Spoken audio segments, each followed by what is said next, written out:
Samajwadi party के विधायक अबू आजमी को मौजूदा सत्र से विधानसभा कार्रवाई से किया गया निलंबित। औरंगजेब पर टिप्पणी को लेकर निष्कासन। सपा विधायक अबू आजमी के निलंबन पर गर्मा गई सियासत। एसपी अध्यक्ष अखिलेश यादव ने ट्वीट करके लिखा, आजाद ख्याल कहे आज का नहीं चाहिए भाजपा। अबू आजमी के बयान पर मुख्यमंत्री योगी आदित्यनाथ का कटाक्ष। कहा, ऐसा बयान देने वाले नेता को भेजा वो उत्तर प्रदेश, इलाज कर देंगे। आपका विधायक घोषणा करो ना, उस कमबख्त को निकालो पार्टी से और उसको एक बार यूपी भेज दीजिए, बाकी उपचार हम अपने आप करवा लेंगे। मुख्यमंत्री योगी आदित्यनाथ ने समाजवादी पार्टी पर साधा निशाना। कहा, आज समाजवादी पार्टी लोहिया सिद्धांतों से कोसों दूर है। औरंगजेब है समाजवादियों का आदर्श। उत्तर प्रदेश में बीजेपी को हराने के लिए कांग्रेस समाजवादी पार्टी में रेस। एसपी ने कहा, बीजेपी के विकल्प हम। कांग्रेस ने कहा, एसपी से दबेंगे नहीं।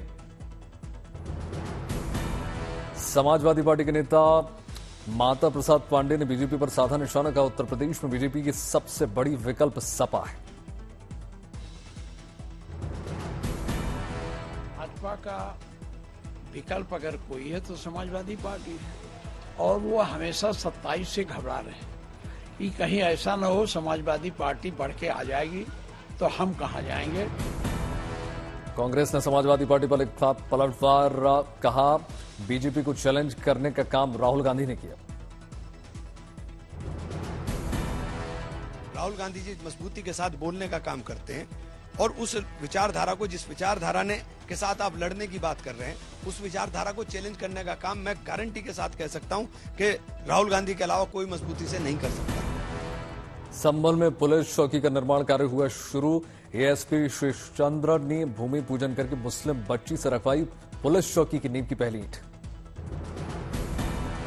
संभल से समाजवादी पार्टी सांसद जियाउर रहमान बर्ग के मकान के पास बन रही है पुलिस चौकी। 1000 स्क्वायर फीट में बनाई जा रही है पुलिस चौकी।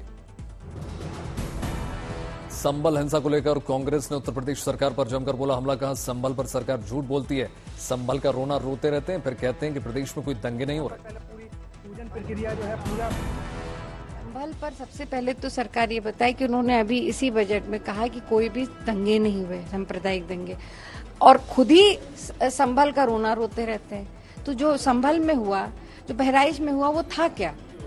सांप्रदायिक दंगे ही तो थे। समाजवादी पार्टी ने भी उत्तर प्रदेश सरकार पर साधा निशाना। कहा, बीजेपी अहम मुद्दों से ध्यान भटकाना चाहती है, इसलिए धर्म को बीच में सरकार ला रही है। दिल्ली सरकार के मंत्री प्रवेश वर्मा ने यमुना सफाई का किया निरीक्षण। अधिकारियों को जरूरी दिशा निर्देश दिए। प्रवेश वर्मा ने यमुना सिग्नेचर ब्रिज से लेकर आईटीओ छठ घाट और ओखला बैराज तक निरीक्षण किया। 3 साल में यमुना साफ करने का लक्ष्य। यमुना सफाई को लेकर बोले प्रवेश वर्मा। का हमने 1-1 इंच को लेकर प्लानिंग की है, दोबारा बाढ़ की सिचुएशन नहीं आने देंगे। प्रवेश वर्मा ने कहा, यमुना में बड़े 18 नाले गिरते हैं, सभी नाले पर एसटीपी जाएंगे ताकि गंदा पानी यमुना में मिले नहीं। मैंने आपको बताया 18 नाले हैं। सबसे बड़ा उसमें नजफगढ़ जो नाला है उसमें इसमें जो है आता है, वेस्ट आता है, काफी जो है मात्रा में आता है। तो सारे नालों के ऊपर में एसटीपी से उसको कवर करेंगे, उसकी कैपेसिटी को बढ़ाएंगे। दिल्ली चुनाव में हार के बाद पंजाब के होशियारपुर पहुंचे अरविंद केजरीवाल। विपक्षान केंद्र में 10 दिन तक रहेंगे। बीजेपी ने वीआईपी कल्चर को लेकर केजरीवाल को कसा तंज। कहा, इतना कॉन्क्लेव लेकर विपक्षान करते हैं।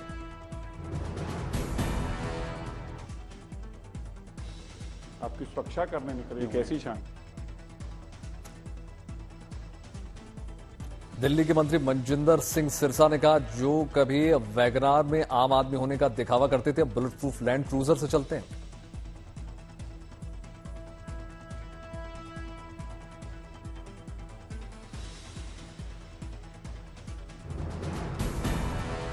ये कैसी शांति है जिसके लिए पंजाब के लोगों के खजाने से लाखों रुपया उड़ाया जा रहा है।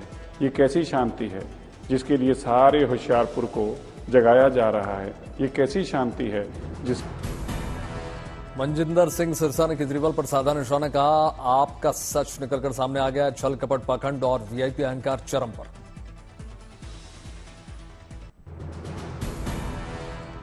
अपनी किसान 18 मांगे पूरी कराने के लिए अड़े, पंजाब में चंडीगढ़ कूच की पूरी तैयारी। चंडीगढ़ कूच के लिए रवाना हुए किसानों को पंजाब पुलिस ने रोका, सड़क पर ही धरने पर बैठ गए किसान।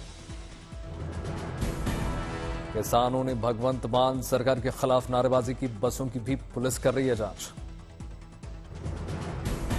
किसान नेता गुरबचन सिंह छावा ने भगवंत मान पर साधा निशाना, लोगों को भड़काने का आरोप लगाया।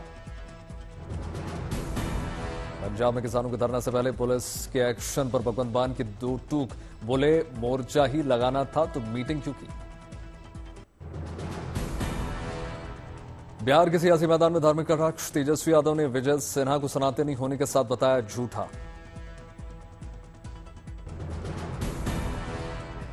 आप टीका लगाए हैं, सनातनी आदमी आप झूठ बोलते हैं। सनातनी झूठ नहीं बोलने की। तेजस्वी के बयान पर विजय सिन्हा का पलटवार, कहा टीके से इतनी नफरत है तो टोपी पहन लीजिए। टीका से इतना नफरत है तो टोपी पहन लीजिए। आपको टीका से बहुत नफरत है तो टोपी पहनिए। जेडीयू नेता नीरज कुमार ने बिहार को बताया वसुधैव कुटुंबकम की धरती का, यहां टीका भी लगाते हैं, टोपी भी पहनते हैं। चैंपियंस ट्रॉफी में ऑस्ट्रेलिया पर भारत की शानदार जीत, बीसीसीआई ने जारी की भारतीय ड्रेसिंग रूम की शानदार तस्वीर।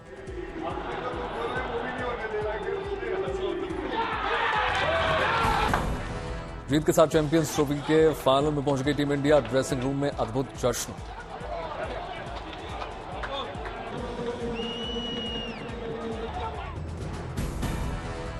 जीत के बाद एक दूसरे को गले लगाते हुए नजर आए खिलाड़ी। जीत के बाद इंडिया टीम लौटी होटल में तालियों के साथ हुआ टीम का स्वागत। वीडियो में प्रशंसकों के साथ ढोल बजाते हुए नजर आए अर्शदीप।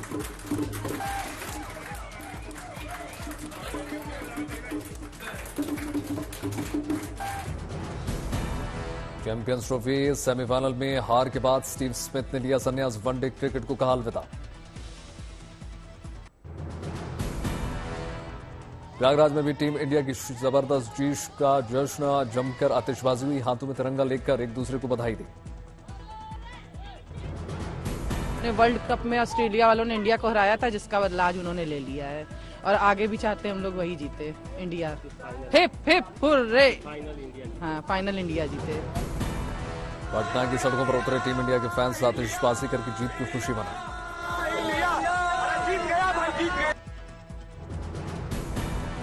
टीम इंडिया की जीत की खुशी में उज्जैन में सड़कों पर भारी तादाद में उमड़ी भीड़, चौराहों पर जमकर आतिशबाजी।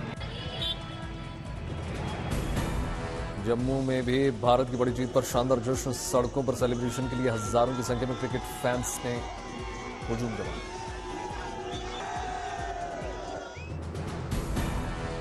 देहरादून में महाकुंभ अभिनंदन कार्यक्रम में शामिल हुए मुख्यमंत्री धामी, लोगों को सम्मानित किया।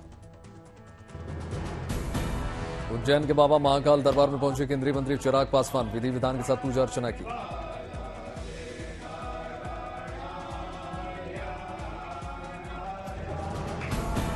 तमिलनाडु के पुदुकोट्टई में जल्लीकट्टू कार्यक्रम का आयोजन हुआ, बैलों को काबू करते हुए नजर आए लोग।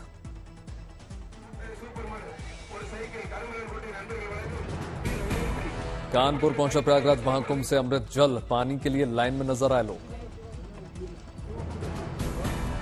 प्रयागराज के नाविक परिवार ने महाकुंभ में की करोड़ों की कमाई, परिवार में खुशी की लहर। मोहाली में स्वास्थ्य मंत्री बलबीर सिंह ने पुनर्वास केंद्र का दौरा किया, अधिकारियों को निर्देश दिए। कोलकाता में भारतीय भूवैज्ञानिक सर्वेक्षण के 175वें स्थापना दिवस पर कार्यक्रम का हुआ आयोजन, केंद्रीय मंत्री जी किशन रेड्डी ने शिरकत की। जयपुर में सिख समुदाय के प्रतिनिधियों ने मुख्यमंत्री भजनलाल शर्मा से मुलाकात की, कई मुद्दों को लेकर चर्चा हुई। दिल्ली में जहां महिलाएं उभरती हैं और चमकती हैं, वंडर वुमेन सम्मेलन का आयोजन हुआ, दिल्ली विधानसभा स्पीकर विजेंद्र गुप्ता शामिल हुए। गोवा के संखाली में GHRDC के वार्षिक दिवस कार्यक्रम का आयोजन हुआ, मुख्यमंत्री प्रमोद सावंत ने शिरकत की।